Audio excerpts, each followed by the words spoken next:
Hi అండి, నేను మీ doctor Ahmed Kasim. నమస్తే. చాలామంది ఫోన్ నెంబర్లు మీరు వినే ఉంటారు.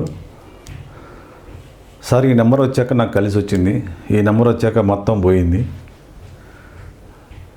ఉన్నది మొత్తం పోతుంది అని చెప్పేవాళ్ళు చాలామంది ఉన్నారు. నిజమా అబద్ధమా మీరు చెప్పండి. మీకు అనుభవం ఉంది కదా. ఖచ్చితంగా ఈ వీడియో చూస్తున్న వాళ్ళకి ఖచ్చితంగా నేను చెప్పిన విధంగా అనుభవం ఉంటుంది. చూడండి, 100% ఏంటది? సార్ నేను ఈ నెంబర్ నా సెల్ నెంబరు గతంలో ఇలా ఉండేది, ఏం కలిసి వచ్చింది, ఆ సెల్ పోయింది, నెంబరు పోయింది, వేరే నెంబర్ తీసుకున్నాను, అంత లేదు, పోయేదో నట్టుకు వెళ్తున్నాం అనేవాళ్ళు. అవునా కదా? అట్లనే సెల్ నెంబర్లో కూడా ప్రాబ్లం ఉంటుంది అనేది మనం ఈరోజు తెలుసుకోవడానికి ప్రయత్నిద్దాం. ఎందుకంటే చాలామంది గుడ్డిగా నమ్మరండి, ఎన్ని ఫేక్ అంటుంటారు. మనం లక్కీ నెంబర్స్ అనేవి ఎలానో ఆ లక్కీ నెంబర్లోనే మనం మన సెల్ నెంబర్ కూడా చూసుకోవాలి. అది ఎలా ఉండాలనేది కొన్ని ఫార్ములా ఉంటుంది దీనికి. సపోజ్ ఒక లక్కీ నెంబర్ ఎలా సెట్ చేయాలంటే డేట్ ఆఫ్ బర్త్ బేసిస్ చూసుకొని మనం సెట్ చేసుకోవాలి. అలానే గతంలో వెనకట పూర్వం కూడా senior NT Rama Rao cinema actor lucky number ఇండస్ట్రీలో లక్కీ నెంబర్ని ఉంటుంది అని బయటికి తీసుకొచ్చిన వ్యక్తి ఫస్ట్ అతనే, సీనియర్ ఎన్టీ రామారావు. అంత నాలెడ్జ్ చూడండి, అంత నాలెడ్జి ఉండబట్టే లక్కీ నెంబర్ 9 వాడేవారు గురుగారు. విశ్వవిఖ్యాత నట సార్వభౌమ, ప్రపంచం మొత్తానికి ఎన్టీ రామారావు తెలుసండి. అంత నేమ్ అండ్ ఫేమ్ తెచ్చినటువంటి ఆయన నటన, ఆయన లక్కీ నెంబర్ వాడేవాళ్ళు. ఇండస్ట్రీలోనే పరిచయం చేసింది ఆయనే, లక్కీ నెంబర్ ఒకటి ఉంటుందని. సో ఉంటుంది, ఖచ్చితంగా ఉంటుంది. సరే, ఏ నెంబర్లు ఉంటే బాగుంటాయి అనేది పక్కన పెట్టేస్తే, ఏ నెంబర్లు ఇబ్బంది పెడతాయి అనేది ఈరోజు మనం తెలుసుకోవడానికి ప్రయత్నిద్దాం. మరి వీడియోలోకి పోయే ముందు నా వీడియో మీకు నచ్చుతుంది అంటే లైక్ చేయండి, షేర్ చేయండి, సబ్స్క్రైబ్ చేయండి. మీ అమూల్యమైనటువంటి అభిప్రాయాలను కామెంట్ సెక్షన్లో ఇవ్వండి.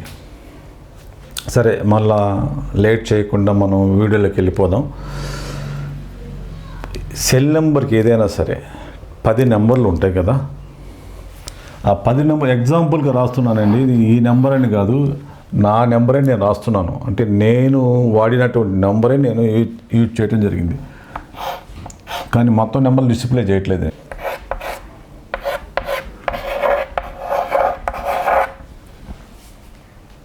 కొద్దిగా అంటే చాలా కాలం అయింది నెంబరు గుర్తురాగా. ఇది నేను వాడానండి అంతకుముందు. ఈ నెంబరు నన్ను ఏదో చేసింది అని అంటున్నాను కదా. ఏం చేసిందో మీరు ఊహించగలరా? ఇలా పడేసింది. సో ఎందుకు పడేసింది? 8, 3 8లు 2 4లు. చాలా సంసారాన్ని కానీ లేదంటే జీవితాన్ని ఎట్లా చేశానో నాకే అర్థం కాదు. సముద్రంలో కొట్టుకుంటూ ఈదాల్సి వచ్చింది ఈ నెంబరు. కాబట్టి ఈ నెంబర్ ఇలా ఉన్న నెంబర్ ఎవరికి దగ్గరైనా సరే 3 8లు కానీ చివరిలో ఉన్నా, 3 4లు ఉన్నా ప్రాబ్లం అవుతుంది. అంటే నాకు అప్పుడు అవగాహన లేదు. నేను చిన్నగా ఉద్యోగం చేసుకుంటున్నాను. దీంట్లోకి ఈ న్యూమరాలజీలో సబ్జెక్ట్ నేర్చుకున్న తర్వాత నేను ఆ నెంబర్ నాకు గుర్తుండి దీని మీద రీసెర్చ్ చేశాను. నిజమే అనుకున్నాను. ఎస్, నిజమే జరిగింది, అక్షరాలు ఒప్పుకోవాలి. మీరు కూడా రీసెర్చ్ చేయండి. మీ సర్కిల్లో కానీ మీకు కానీ ఇలాంటి నెంబర్లు ఉంటాయి అంటే 3 8లు ఉన్నా, 3 4లు ఉన్నా, 2 8లు ఉన్నా, 3 4లు ఉన్నా ప్రాబ్లం అవుతుంది. సరే ఇది నేను ఒక 6 years వాడానండి. 6 years ఈ నెంబర్ వాడాను. తర్వాత నాకే ఇసుగు పుట్టి అప్పుడు కొన్ని ఎయిర్సెల్ కంపెనీలు వచ్చినాయి. ఆ ఎయిర్సెల్ కంపెనీలో నేను తీసుకోవడం జరిగింది మొత్తం. అది కూడా అట్టనే ఇంప్లిమెంట్ ఏం లేదు, జరిగిపోయింది. తర్వాత కొన్ని నెంబర్లు ఇప్పుడు ప్రజెంట్ మీకు స్క్రీన్ మీద ఉన్న నెంబర్లు తీసుకోవడం జరిగింది. లేదు ఒక మాదిరిగా లాక్కొస్తూ మెల్లగా అప్పుకెళ్ళిపోయాం. టాలెంటెడ్ అంటే సబ్జెక్ట్ కూడా ఉండాలి కదండి. నెంబర్ పెట్టుకుంటేనే కోటీశ్వరులు లక్షాధికారులు కార్లు, సబ్జెక్ట్ కూడా ఉండాలా, నీ పని ఉండాలా.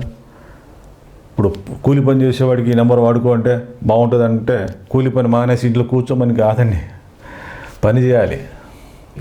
ముందు నీ పని చేస్తే అది సపోర్ట్ చేసి మీకు ఫలితాన్ని ఇస్తుంది. అంతేగాని ఈ నెంబర్ తీసుకు అద్భుతాన్ని సృష్టిస్తావంటే అది ఇంపాసిబుల్, జరగదు అది. సో అలానే నా ఫ్రెండ్ ఒక నెంబర్ వాడారండి.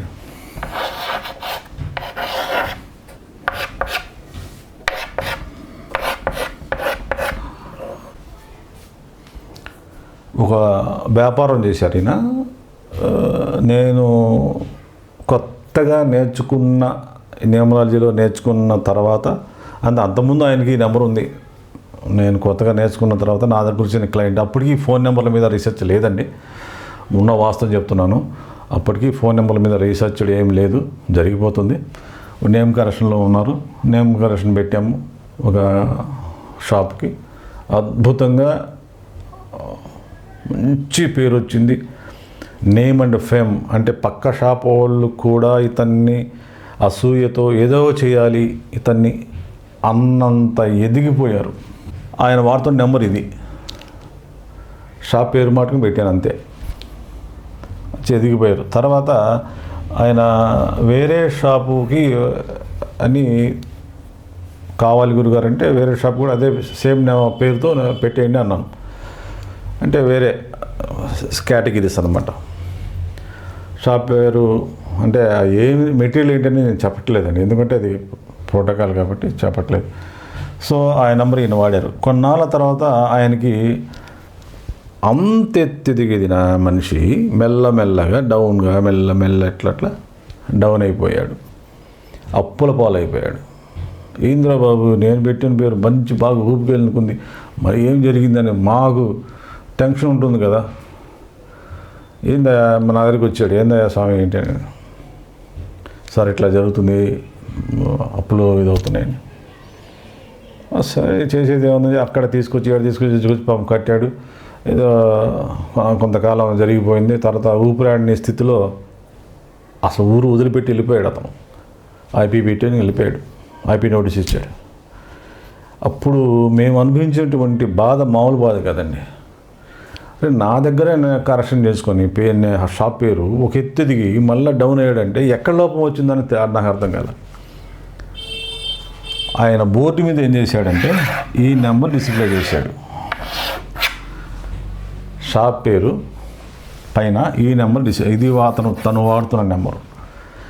ఈ చూడండి 8344 అంటే ఇక్కడ మళ్ళీ మీకు 7 కూడా ఉన్నాయి. ఇక్కడ 96 ఓకే, ఇది వదిలేసండి. 77844 ఈ నెంబర్ని యూజ్ చేశారండి.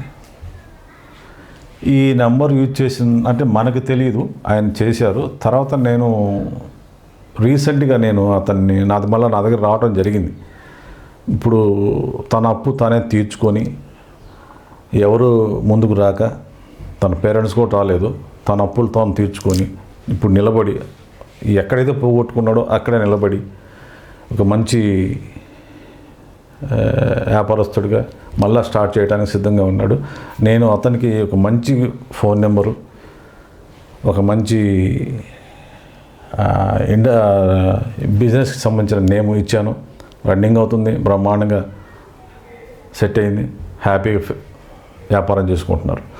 సో ఈ మనిషిని నెంబరు కూడా ప్రాబ్లం తీసుకొచ్చి పెడుతుందనేది మీరు తెలుసుకుంటారనే నెంబర్ డిస్ప్లే చేయడం జరుగుతుంది. అతని పేరు కానీ అతని ఏ మెటల్ షాపు కానీ నేను చెప్పట్లేదండి. సో ఏ ఇబ్బంది పడ్డారో అని మాత్రమే చెప్తున్నాను, అర్థం చేసుకోవడానికి ప్రయత్నించండి. నేను ఎవరిని కించపరచడానికి కాదండి, వ్యక్తిగతంగా ఎవరిని కించపరచట్లేదు, మీకు తెలుసుకోవాలనే నేను ఈ వీడియోని చెప్పడం జరుగుతుంది. సో కాబట్టి మీ యొక్క సెల్ నెంబర్స్ ఎలా ఉండాలి అనేది ఈరోజు అడ్వాన్స్గా అందరూ కూడా మన సోదరులు చెప్తున్నారు. మీ డేట్ ఆఫ్ బర్త్ బేస్ చూసుకొని ఫోన్ నెంబర్ తీసుకోవాలి, గుర్తుపెట్టుకోండి. మీ ఫోన్ నెంబర్లో మీకు చెక్ చేసుకోండి ఒకసారి. మీకు ఎలాంటి ఇబ్బందులు ఉన్నాయా, సంతాన సమస్యలు ఉన్నాయా, లేదా భార్యాభర్తల మధ్య సంబంధాలు కరెక్ట్గా లేవా, అప్పుల బాధలు ఉన్నాయా, లేదా మీ పనులు ఏమైనా ఆగిపోయినాయా, అలాంటి సమస్య ఎలాంటి సమస్య అయినా సరే సెల్ నెంబర్తో కూడా మనకి ప్రాబ్లం ఉంటుంది. ఎందుకంటే లక్కీ నెంబర్ ఒకటి ఉంటుందండి, ప్రతి మనిషికి లక్కీ నెంబర్ ఒకటి ఉంటుంది. ఆ లక్కీ నెంబర్ కంటే మనతో పాటు ప్రయాణం చేసేటువంటి నెంబర్ కూడా మనకు ఉంటుంది. భూమి మీద నువ్వు పుట్టగానే నీకు ఒక నెంబర్ ఉంటుంది. ఇదేంటి పుట్టగానే నెంబర్ ఉంటుందా అంటే ఖచ్చితంగా ఉంటుంది. ఆ నెంబర్ ఏంటంటే నువ్వు పుట్టిన తర్వాత ఏ డేట్న పుట్టావు, ఏ నెలలో పుట్టావు, ఏ సంవత్సరంలో పుట్టావు, టైం ఎంత, లేదా ఉంటుంది. అంటే నువ్వు పుట్టినప్పుడే నీతో నెంబరు ప్రయాణిస్తున్నాయి, నీతోనే నెంబరు కాపురం చేస్తున్నాయి, వెంటాడుతున్నాయి. దీంట్లో సక్సెస్ నెంబర్, లక్కీ నెంబర్ అనేది కాకుండా సక్సెస్ నెంబర్ అనేది ఒకటి ఉంది, ఏంజల్ నెంబర్.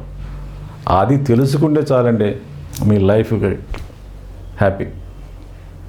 అందువల్ల కరెక్ట్ డేట్ ఆఫ్ బర్త్ కనుక ఉంటే మంచి సత్ఫలితాన్ని పొందవచ్చు.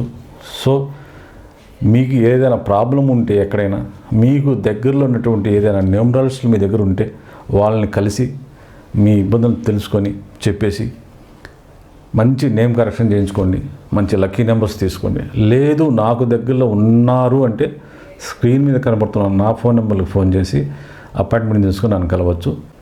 నా వీడియో మీకు నచ్చితే ఒక్క లైక్ చేయండి, సబ్స్క్రైబ్ చేయండి, షేర్ చేయండి మీ బంధుమిత్రులకు. మళ్ళీ మంచి మంచి సబ్జెక్ట్తో మీ ముందుకు మళ్ళా నెక్స్ట్ వీడియోలో వస్తాను. అంతవరకు సెలవు. నేను మీ డాక్టర్ అహ్మద్ ఖాసిం. నమస్తే.